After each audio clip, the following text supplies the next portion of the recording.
Good evening friends. I hope you are well. तो class 12th की English book poetry section poem है sweetest love I do not go.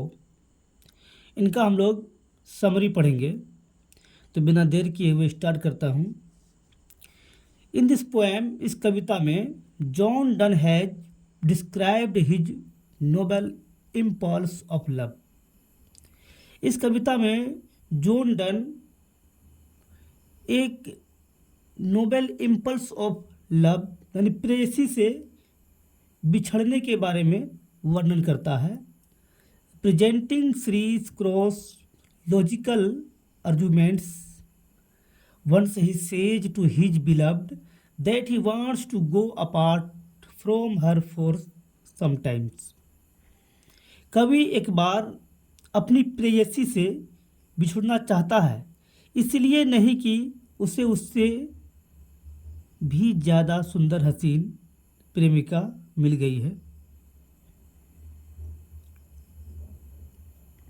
He makes an earnest request to her not to lament during his exhalation in solitary, बल्कि जीवन में मौत की अनुभूति प्राप्त करना चाहता है। His intention is not to hurt her, nor he feels any boring. That is why he is going away from her. उसका मन अपनी प्रेयसी से थक नहीं गया है। उसका मन अपनी प्रेयसी से, अपनी प्रेमिका से थक नहीं गया है। वह तन्हाई और अकेलापन में जीवन के कष्टों को महसूस करना चाहता है। He wants to feel the pangs of death in life himself during separation from her, बल्कि जीवन में मौत की अनुभूति प्राप्त करना चाहता है। To live separately is more than death for him. He keeps an oath and swears that he will come to her just after a while spending some time. वह उसे भरोसा दिलाता है कि एक दिन वह पुनः लौट कर उसके पास आ जाएगा। ठीक है। As the sun sets daily and again rises in the morning, just like he will appear before her. जिस प्रकार सूरज प्रत्येक दिन शाम को नीले आसमान के अस्ताचल तले विश्राम करने चला जाता है, यानी जैसे रोज शाम को सूरज जो है, कवि जो है वो अपने प्रेमिका के बारे में वो कहता है, सांत्वना देता है अपने प्रेमिका को कि जिस प्रकार सूरज प्रत्येक दिन शाम में पश्चिम के तरफ छिप जाता है और फिर वह उसी प्रकार सुबह में निकल आता है, ठीक उसी तरह मैं यानी कवि जुदाई में न वह आहें भरे न ही वह रोए, वो अपने प्रेमिका से कहना चाहता है। उसके बिलखने से कवि का हृदय स्वतः बाहर निकल आएगा और उनके प्राण पखेरु निकल जाएंगे। द पोएट अर्ज that she should not be troubled and penetrated in his absence. कवि कहता है कि मेरे जुदाई में यानी मेरे नहीं रहने पर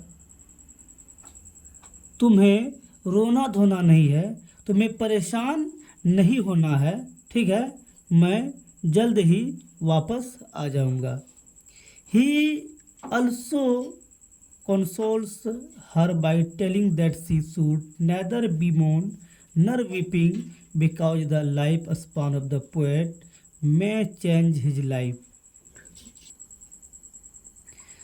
The noble soul may come out from his heart. If she weeps, then there will be blood of the put come out only. कवि कहना चाहता है कि मेरे जुदाई में अगर तुम इस तरह से रोगी धोगी, कवि कहना चाहता है कि वो बहुत ज़्यादा परेशान हो जाएगा और घबराने की कोई ज़रूरत नहीं है, मैं बहुत जल्द वापस आ जाऊंगा. The poet makes request not to think any ill thought during isolation because sometimes destiny may prove what the feelings aroused in our heart. कभी उसे समझाता है कि इस जुदाई के आलम में वह किसी भी प्रकार के बुरी भावना का शिकार न हो तथा किसी बुरी या किसी बुराई की कल्पना न करे. वह केवल इस आलम को ठीक उसी तरह से लेने का प्रयास करे. He should feel only a retirement at night and a nightmare of isolation only. She should take it as both of them are sleeping and turning themselves.